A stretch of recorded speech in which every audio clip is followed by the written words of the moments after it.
ദൈവനാമത്തിന് മഹത്വം ഉണ്ടാകട്ടെ. ഇന്നത്തെ പ്രഭാതത്തിലെ നമ്മുടെ ചിന്തയ്ക്കായി ലഭിച്ചിരിക്കുന്ന വേദഭാഗം സദൃശവാക്യങ്ങൾ 17-ാം അധ്യായം 17-ാം വാക്യം. സ്നേഹിതൻ എല്ലാ കാലത്തും സ്നേഹിക്കുന്നു, അനർത്ഥകാലത്ത് അവൻ സഹോദരനായി തീരുന്നു. ജൂലിയസ് സീസറിനെക്കുറിച്ച് ഇങ്ങനെ ഒരു കഥയുണ്ട്.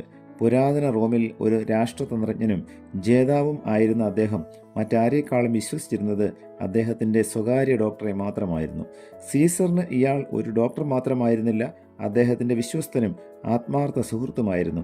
അദ്ദേഹം രോഗിയാകുമ്പോൾ ഈ ഡോക്ടറുടെ കയ്യിൽ നിന്നും മാത്രമേ മരുന്ന് സ്വീകരിച്ചിരുന്നുള്ളൂ. ഒരു ദിവസം സീസർ പനി ബാധിച്ച് തളർന്നിരിക്കുമ്പോൾ ഒരു ദൂതൻ ഒരു കുറിപ്പ് കൊണ്ടുവന്ന് കൊടുത്തു. ആ കുറിപ്പ് ഒരു മുദ്ര വെച്ച കവറിലായിരുന്നു. ആരുടേത് എന്നറിയാത്ത ആ കുറിപ്പിൽ ഇങ്ങനെ എഴുതിയിരുന്നു: ഏറ്റവും പ്രിയപ്പെട്ട സുഹൃത്തായി താങ്കൾ കരുതുന്ന ഡോക്ടറെ സൂക്ഷിക്കുക. അവൻ നിങ്ങൾക്ക് വിഷം നൽകുവാൻ പ്ലാൻ ചെയ്തിരിക്കുന്നു. താമസിയാതെ ഡോക്ടർ ഒരു കപ്പ് മരുന്നുമായി എത്തിയപ്പോൾ സീസർ ഒന്നും പറയാതെ ഈ കുറിപ്പ് അദ്ദേഹത്തിന് കൈമാറി. അത് വായിച്ച ഡോക്ടർ നിശബ്ദനായി നിൽക്കുമ്പോൾ സീസർ ആ കപ്പ് വാങ്ങി അതിലുണ്ടായിരുന്ന മരുന്ന് മുഴുവൻ കുടിച്ചു.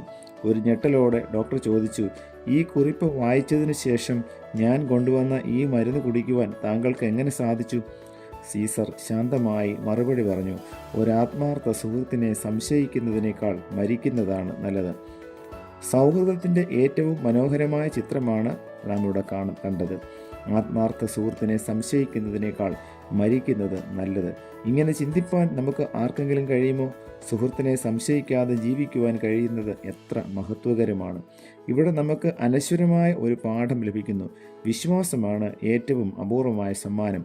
ധൈര്യത്തിൻ്റെ ഏറ്റവും യഥാർത്ഥ പരീക്ഷണം സുഹൃത്തിനോടുള്ള വിശ്വാസ്യതയേക്കാൾ അജ്ഞാതൻ്റെ കുറിപ്പിനെ വിശ്വസിക്കുന്നവരാണ് അനേകരും. അവർ സുഹൃത്തിനെക്കുറിച്ച് ഇങ്ങനെ ഒരു വിവരം അറിഞ്ഞാൽ അത് യഥാർത്ഥ കാര്യമാണോ എന്ന് അന്വേഷിക്കാൻ പോലും തയ്യാറാകാതെ സുഹൃത്തിനെ വെറുക്കുകയും കഴിയുന്നിടത്തോളം അകന്നു നിൽക്കാൻ ശ്രമിക്കുകയും ചെയ്യും.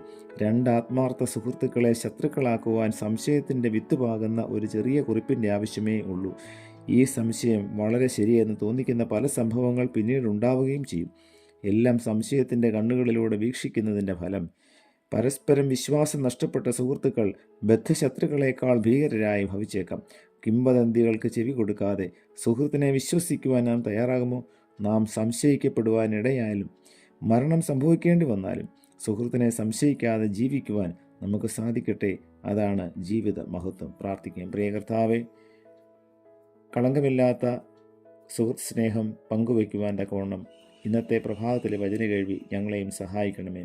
അന്യോന്യം വിശ്വസിക്കുവാനും അന്യോന്യം സഹിക്കുവാനും അന്യോന്യം ക്ഷമിക്കുവാനും തക്കവണ്ണം അവിടുന്ന് ആവശ്യമായ കൃപ തന്ന് സഹായിക്കണമേ. പുത്രൻ്റെ നാമത്തിൽ പ്രാർത്ഥന കേൾക്കണം പിതാവേ. ആമേൻ.